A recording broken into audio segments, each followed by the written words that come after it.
Welcome to Poets and Thinkers, the podcast where we explore the future of humanistic business leadership. I'm your host, Ben, and today I'm speaking with Danielle McClune.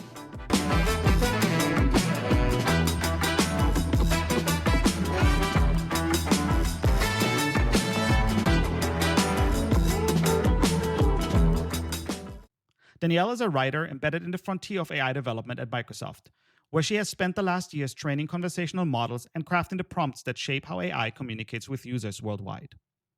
Originally from Wisconsin, with a bachelor's degree in creative writing and dreams of becoming a poet laureate, Danielle found her way to Seattle and the tech industry through UX writing. She later earned her MFA in arts leadership, focusing on arts, nonprofits, and public policy. I've long been a fan of Danielle's work, and now through her Substack, Danielle offers a rare perspective on AI development from inside the industry, combining her literature and poetry background with deep technical knowledge to question assumptions and advocate for more humane approaches to AI. Her work bridges the gap between the humanities and technology, insisting that poets and writers must have a voice in shaping our AI-powered future. Danielle doesn't shy away from asking important, often hard questions, and shines the spotlight on critical humanistic issues yet to be answered by the AI tech companies, often with blending a deep industry knowledge and ethical understanding with a healthy dose of humor and sarcasm. Every one of her Substack pieces is recommended reading and deserves to be published in book form by a major publisher. So let's dive in. If you like the show, make sure you like, subscribe, and share this podcast. Danielle, where does this podcast find you? I am in Seattle, Washington today. Great. And for those of you who don't know you or your writing, which we'll get into in a second, tell us a little about yourself, what you do, what drives you, and we'll get started. Yeah. So again, hi, I'm Danielle. I am a writer by trade. I got my bachelor's in creative writing back in Wisconsin, where I'm from. Poetry. I was going to be poet laureate of the United States was my dream. I can still make that dream happen. That's great. But yeah, just kind of along the way, stumbled into a lot of like short-term freelance writing work. I was an arts critic when I lived in Milwaukee. Moved out to Seattle in 2015 and kind of found the tech world, the UX writing world that I didn't know existed. I would say what drives me lately is holding on to that creative background and that artistry and protecting the people who do that. Because working in tech can make you forget, I guess, and I don't ever want to.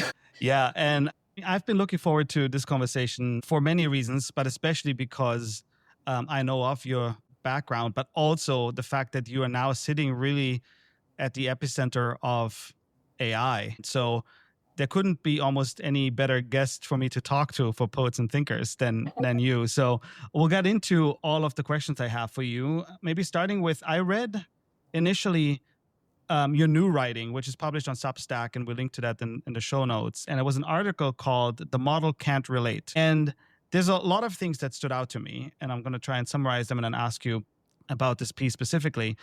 Your writing is so refreshing because you're deeply embedded in the AI transformation work that's happening at Microsoft, OpenAI, and everything around it, obviously.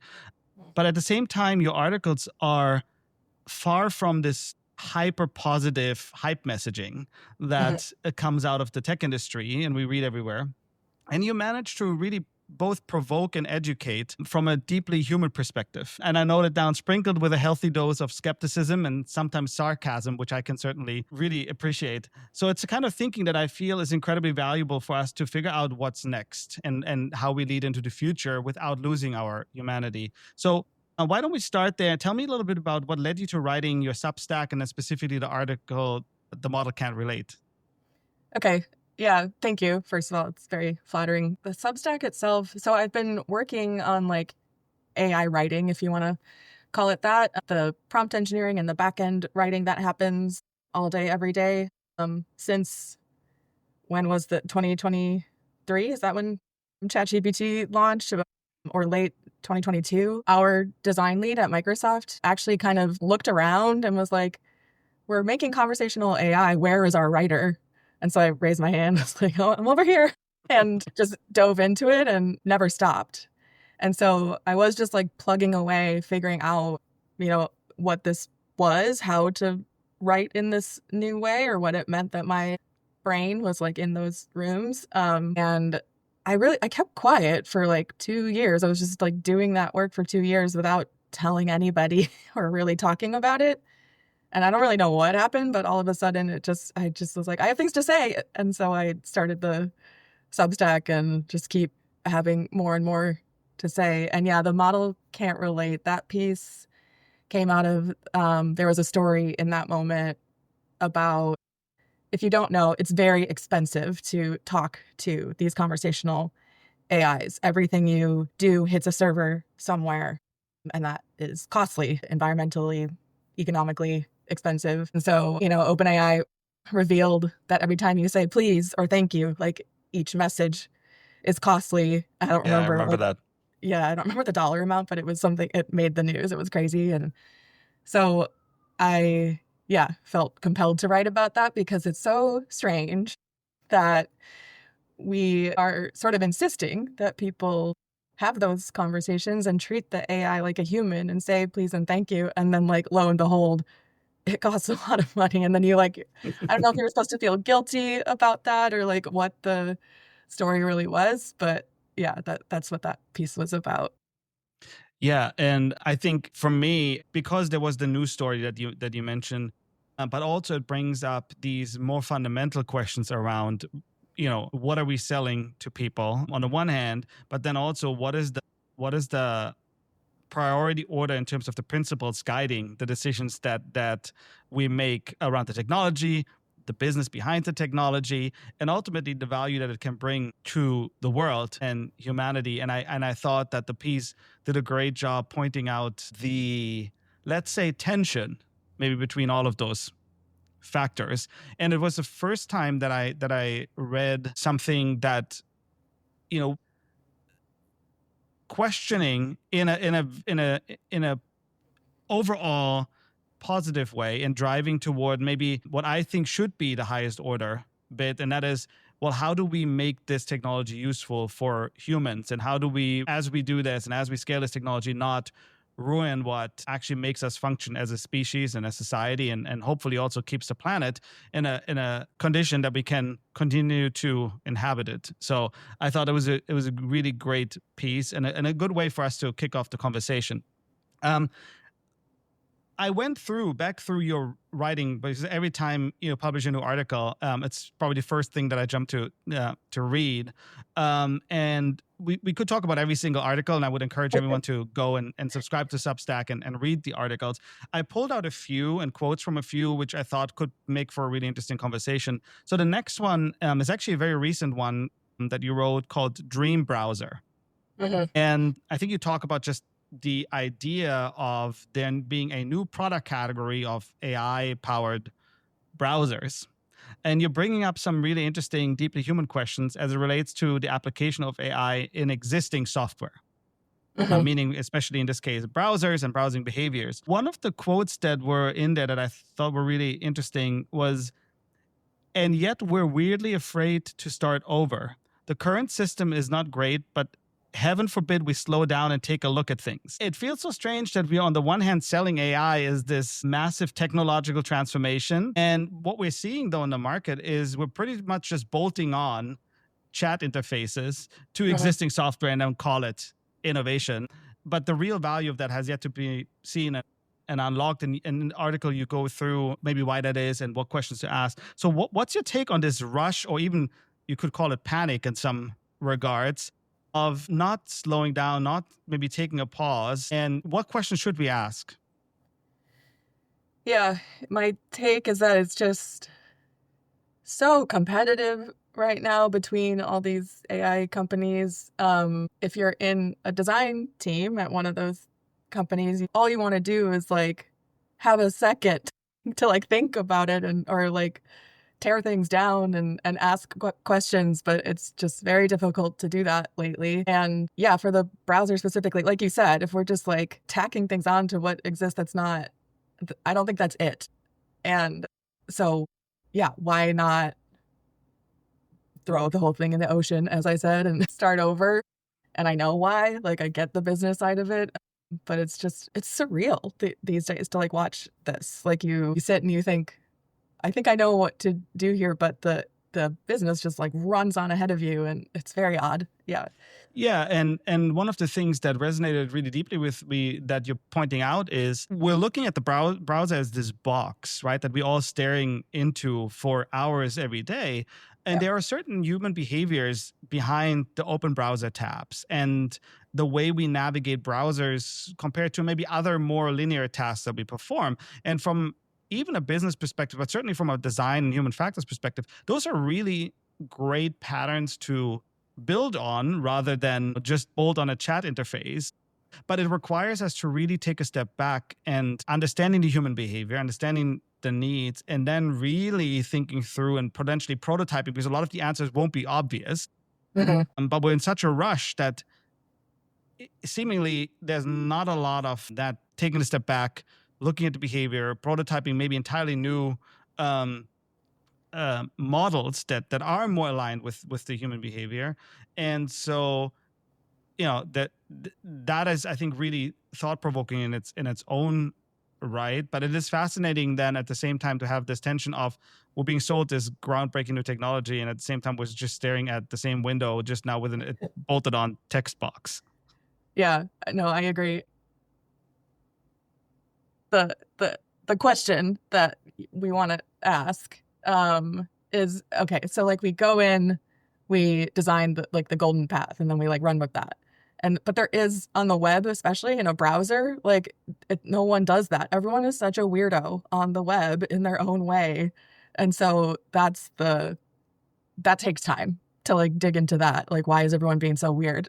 But like, it could be really cool if you actually embrace that. Like, what would that AI browser be if that was where you started? Just the strange things that people are doing every day. And one of the points that you make in the article, if I remember correctly, is this idea of what if you start there, and what if you treat AI not as the text box you're typing into, but maybe more like a in the background long-term memory function that can then reason over certain patterns it sees. So even just bring up the patterns in the first place, which it is in fact quite good at as a technology. Right. But it seems like we've so far only figured out that maybe text box is the thing we want to go with. And so I think that article brings up some really important questions and also points out some of the irony and I guess shortcomings of the industry at the moment. And I think the opportunity for people that have the courage to maybe do something differently, take the time to reimagine what human computer interaction might look like in this age of AI. And that's why I thought that was a really great piece to spend some time talking about. Switching gears, there was a earlier article of yours that's called Kafka on the Infra Team, which aside from the title, which is amazing, there's a quote in there that is, "That's something I worry we're sanding down too much. The more natural it sounds, the blurrier the lines get. I want the model to be helpful, yes, but also want it to stay weird enough that you remember what it is. The uncanny valley is uncomfortable for a reason. It's the thing that reminds us we're not talking to someone with a childhood." In all the talk about sentient AI, this is such an important divergence from the tech narrative that I would love to talk with you about why this notion is so important to you. This notion of we need to make sure that the technology can still be identified as a piece of technology that is in fact not human. And that is an important key tenet of human AI interaction. So why is this important to you, and how maybe you can elaborate a little bit more on how to think about that? Yeah, it's important to me because coming to this whole AI thing from the writing perspective, like get that, and frankly like love that it sounds human, like it needs to sound that way, but that's different from having like a soul or something. Like the way it speaks is just, it's one thing, and then its spirit is another. And I don't want anyone to, and we're already seeing this, like people are really attaching to it in an unhealthy way if they kind of cross the the Mm-hmm. uncanny valley. Like the early days of like when we released Bing Chat at Microsoft and it like went nuts on Kevin Roos, like that was it was you hit friction with Sydney was the, people did a jailbreak and figured out the code name Sydney. So like that model, that very early AI model was like all over the place, hallucinating, being just like very strange. But there was something to that. Like that moment is gone, and like, I don't think we'll want to go back to it. But at least it was like a little fun and a little like not serious. It feels so serious now that like it's this very polished thing that's gonna like take over the world and take over everyone's life. So that's where I get worried, is that like no one's having fun anymore. um and it's, yeah, the doomsday conversations are what I don't love about what's happening now. Yeah, and there's two sides to that, right? You mentioned friction earlier, and the fact that, and I've had conversations on this podcast with other guests before, the very real danger of people falling into the emotional trap of this very frictionless already interaction with models, and the, I guess, simulation of emotional connection. Hmm. And I think those are all very real dangers. And you don't have to paint a doomsday scenario here to think through the second and third order effects of the work that we all collectively are doing as we're rolling out this technology. So I absolutely agree with your, at least, pointing out that there are real dangers and real issues that come with this, and fun being one part, but also this weirdness that's built into the system to create some friction so that you remember as a human that this is in fact a computer system you're talking to and not a real human. So I think that's a really important point. As a writer, how do you, because you mentioned this briefly about it sounds very human, but you also mentioned spirit. I've reached GPT fatigue a long time ago, and every time I'm reading another LinkedIn post from someone that basically just typed a simple prompt into GPT and got something back, you can sense when it was written by a model. Talk to me a little bit about that. What's your take on, sensing as a human how something was written, meaning that's embedded in it? Yeah, what's your take as a poet, as a writer? Yeah, so we are past like the model is just writing to you. It like we used to have to do a lot of canned responses or like refusals, and there were a lot of like guardrails and brick walls that the model would bump into as it was trying to like have a conversation. And all of those messages used to be just like white glove written by someone like me and then thrown out into the but they've the models have advanced so far since then. And so they're just talking to you. Those canned responses don't really exist anymore. Or it's writing them itself. The model's writing, it can do that now. And yeah, I was just talking to someone about this yesterday. They were asking like how to evaluate the output. Their team is gonna start really doing that. They hadn't yet. They were like, what's the criteria? Like, how do I explain to my engineering team what good output is, like what good writing is from this model, or even like personality too? We can edge into that. But I unfortunately I was like, honestly, it's a lot of like vibe checks. That's like how we put it most days. There are like really, rigid and formal evaluations that happen. But if you're a writer that's worked on the prompt, like the manifest of these models, we're constantly tweaking those. And then having done that, you see the output and you just know. I know it's like it's really hard if you haven't been just like in it for as long as I have been, but like you just get a sense. Or like frankly, like if you're a writer, an English major, like this is just natural to you. You just see and feel and hear what is good writing. It's really hard to explain. Well, I think one of the things that this definitely brings up, and I think overall in the AI conversation is coming up more and more, is how, in a very, I guess, ironic, but also very profound way, this new technology, which can already, on the one hand, sound so human, is bringing up a lot of the questions about what does it mean to be human, right? Mhm. And, vibe checks is interesting because underlying that is cultural, principles and understanding. Is lived experience and understanding. There's ethical principles and societal norms that are different, depending on where you were born and where you grow up and what you look like and what your name is and all of that. And we've not had to put any of that in writing in software in the past, at least not to the extent that now we suddenly need to answer those questions. The question is, do we even spend enough time doing that? Or are we so, harping on mathematical benchmarking that we're ignoring a lot of what you just outlined in terms of not just reading grammatically correct responses, but does this feel right?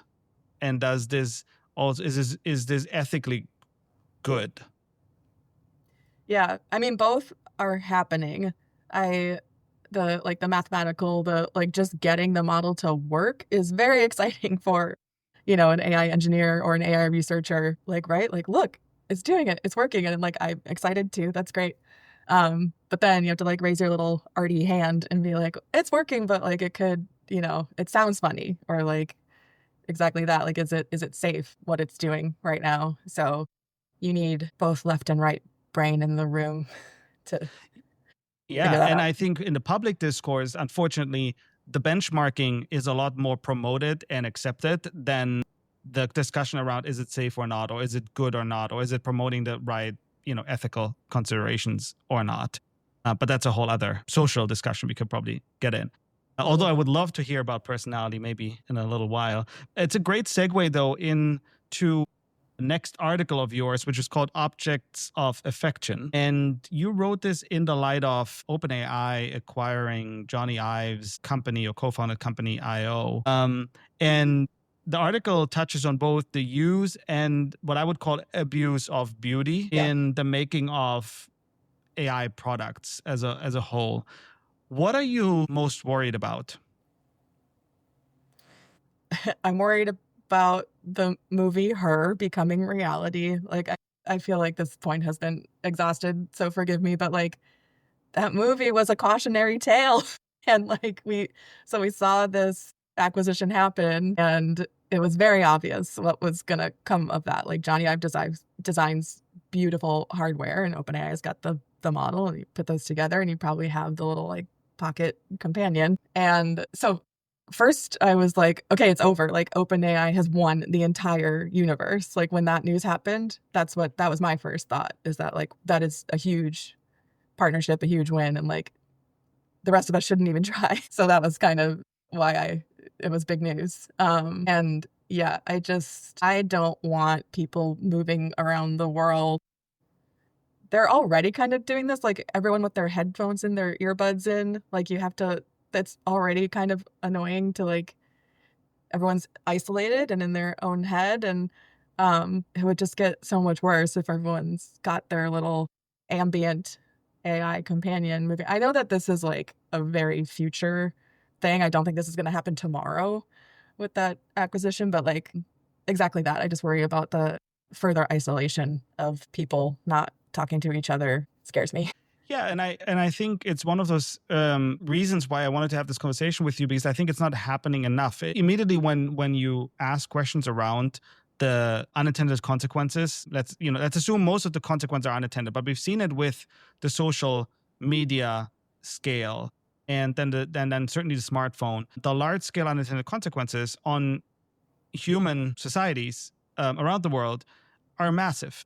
And when you bring up the questions, it's often, you're essentially immediately stamped as a naysayer or doomsday scenario painter. But those are real consequences. We've seen it with a very thoughtless rollout, at least from certain companies, thoughtless rollout of large scale connectivity and social media algorithms. They have very massive negative consequences. And so I think it's absolutely valid to, and important to raise those questions. And I think as designers specifically, which was my criticism with a lot of the news around the acquisition, I think we need to also own up to the responsibility that because we can create these, as you call them, objects of affection, objects of beauty that we know humans relate to, positively. There's a responsibility that comes with that we need to own up to and be very mindful of how we use that or wield that power. And I know that Johnny spoke about that in this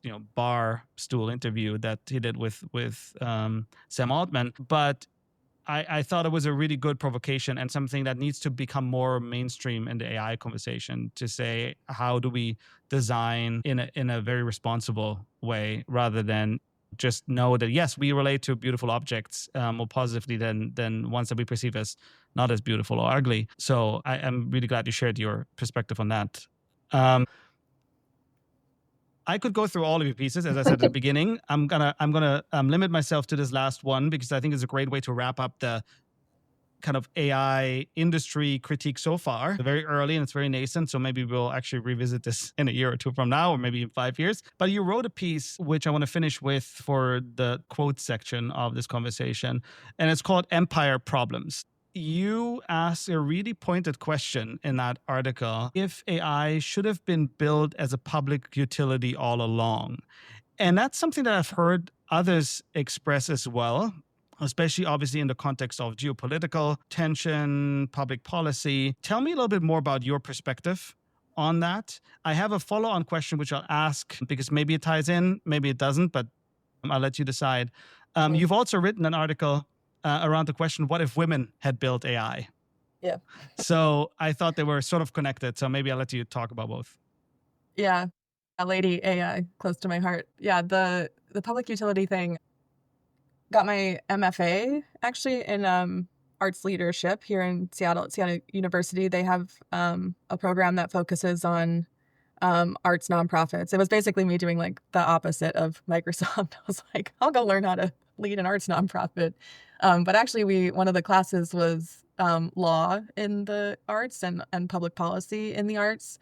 And I shaped my thesis around all of that, got really excited about those ideas, just things like universal basic income for artists. This was also like height of pandemic that I was doing this master's degree. And so it was all swirling around us. There was all this like emergency funding going into the arts to like keep them on ice, until all this was over. And my question was like, why aren't these funds in place all the time? Why does it take an emergency to like support artists and arts organizations? And so all of that then is apt now with the AI conversation. And I just think that we don't, if people are talking about AI like it's the next electricity, then like it's a utility, like put it in the hands of people. And I know like it's hard to talk about this in like Trump days. It's like, yeah, just let the government handle AI. It's fine. Like I get that it's a sticky conversation in that way,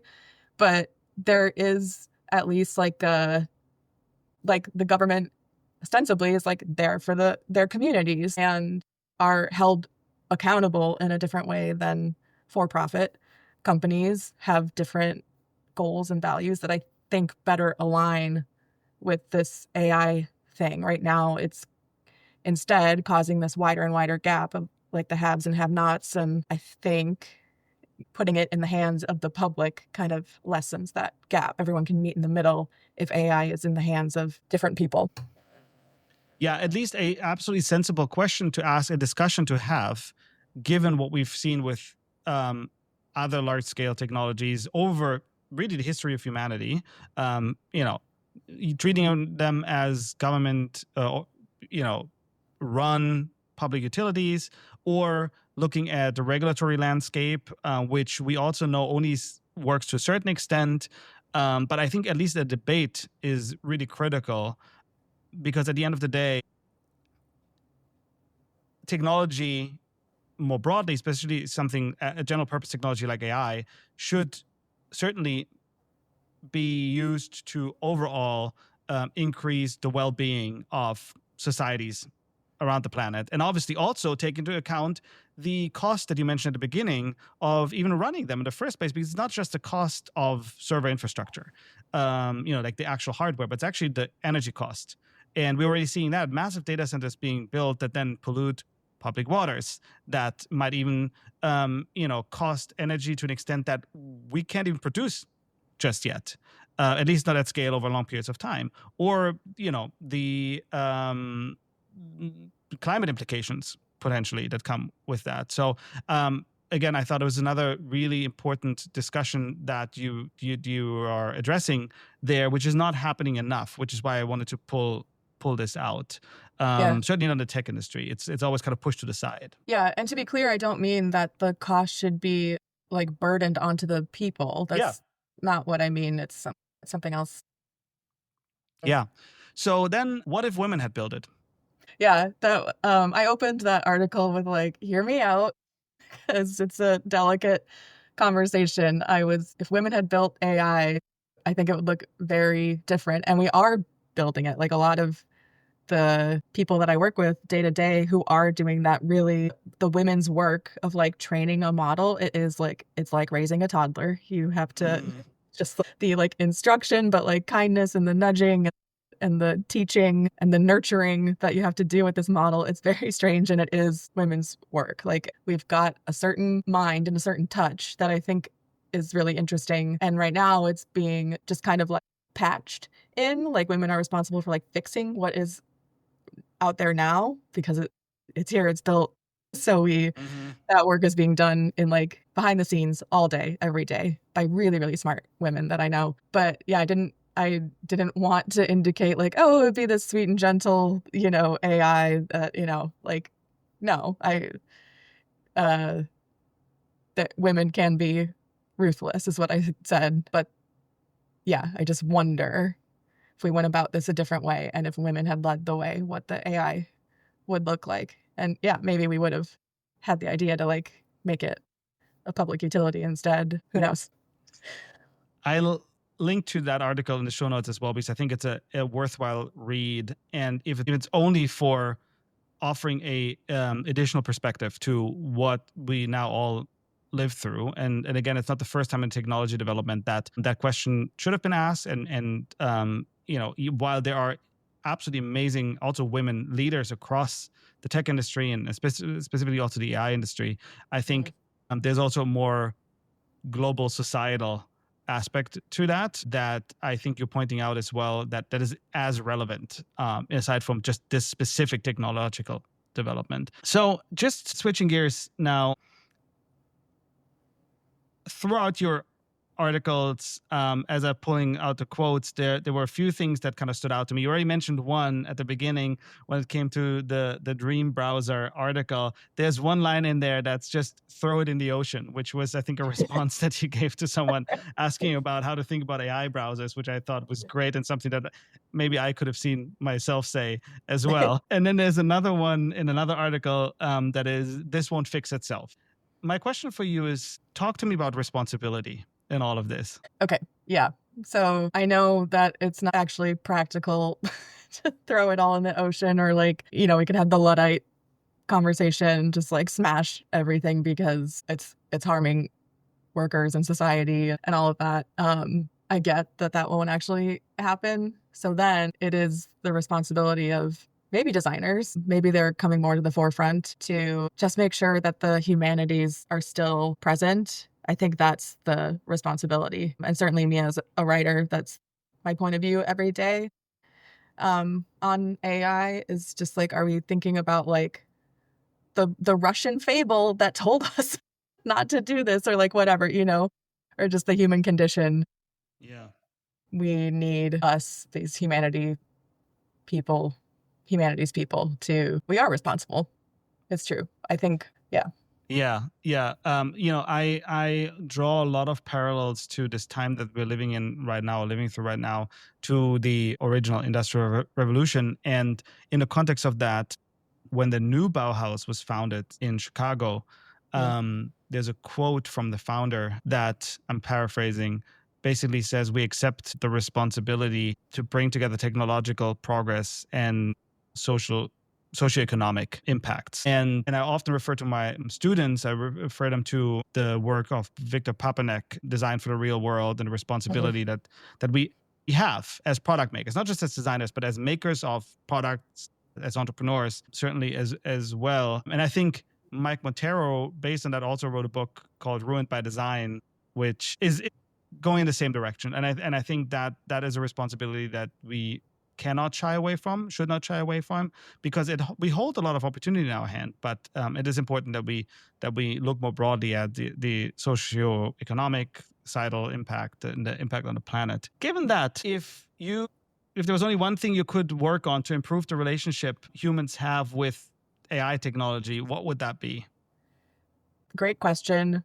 It's very clear to me that I am destined to be a high school English teacher. Like that's that's what I can do to like, educate the next generation on AI literacy or like there are a lot of questions around like how schools are using AI. I think I have a perspective on that. And yeah, it's funny, like there are some days I'm helping like train the model, tell it how to write, how to, relate maybe to people. And I'll ask I'm like, shouldn't I be doing this with like teens, with like high schoolers? Why am I training this AI model instead of like human people? So that is probably my future. I've been talking to friends about that a lot. I'm like, I think this is what's next for me. But like right now, what I'm doing now is just keep raising that little red flag. That's all I can do to be like, this doesn't sound right, or this is unsafe, or this is, let's look at this again. And yeah, I think I've got some influence now, having worked on it for this long. And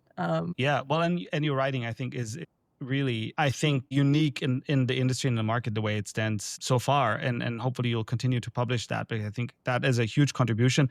But I also wanted to say your comment on teaching high schoolers. What's really interesting that I see with my students is that they're incredibly literate already on the use of AI tools. So I'm wondering actually if you need to teach them poetry. Because I wonder if, the more I'm having these conversations, and is very much so also for my own exploration and trying to figure out what are the kind of skills we need to lead into this future without losing our humanity. It's those very truly unique human experiences of, feeling your way through an experience, expressing that, building that creative confidence of personal expression, relating to your own humanity. And I'm wondering if that is actually what we need to teach at least the kids, because they're so good at using the tools already that it's more embedding in them a really strong foundation of critical thinking and relating to their own humanity so that they can then use the tools in a net positive way, if that makes sense. Yeah, exactly that. When I say teaching AI literacy, I mean teaching them to question it, not just do like input, output, that critical thinking. Like I feel for this next generation, I'm so glad that that was just like what my education was, like, or certainly like teaching poetry and short fiction and all of that really just gets deep into you and makes you approach AI or tech or just the world in a way that I think is really healthy and important. Yeah. So to wrap us up, since you're so embedded into the frontier AI work, and that's really where you sit. And I said at the very beginning, and it's true, you're sitting really at the epicenter of this AI work, really deeply embedded. We talked a lot about concerning development, which I share, and it was great to hear and continuously read your perspective. The one thing that you see that is the most promising maybe use of AI, or maybe a field where you think this technology can make a net positive impact on humanity that you personally also get really excited about?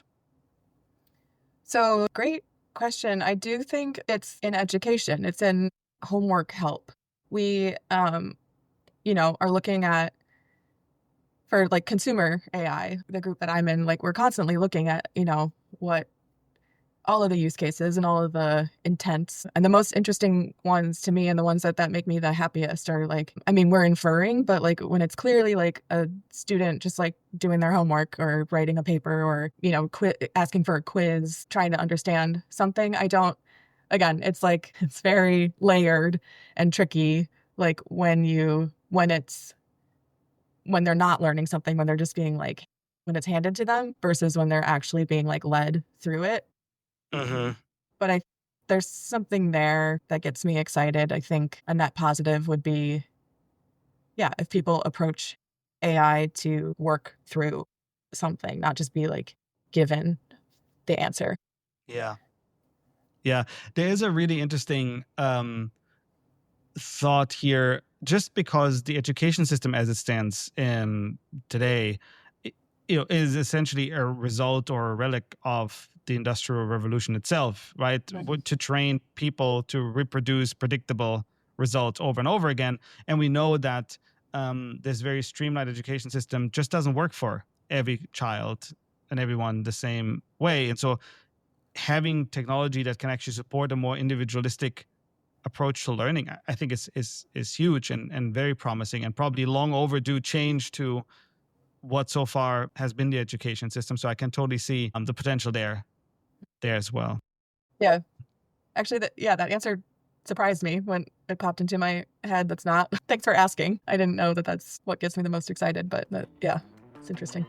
Awesome. Well, Danielle, thank you so much for your time. This was an incredibly inspiring conversation for me. Your writing, as I've now said many times, has already left a mark on me, and I'm sure it will on many others. We'll link to your Substack in general, but also to the articles that we have discussed in the show notes. I'm looking forward to every new release, every new article that's coming out, and I'm looking forward to maybe revisiting some of this later down the line. So thank you so much for the time, and it was a fantastic conversation.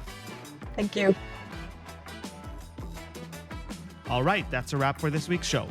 Thank you for listening to Poets and Thinkers. If you like this episode, make sure you hit follow and subscribe to get the latest episodes wherever you listen to your podcasts.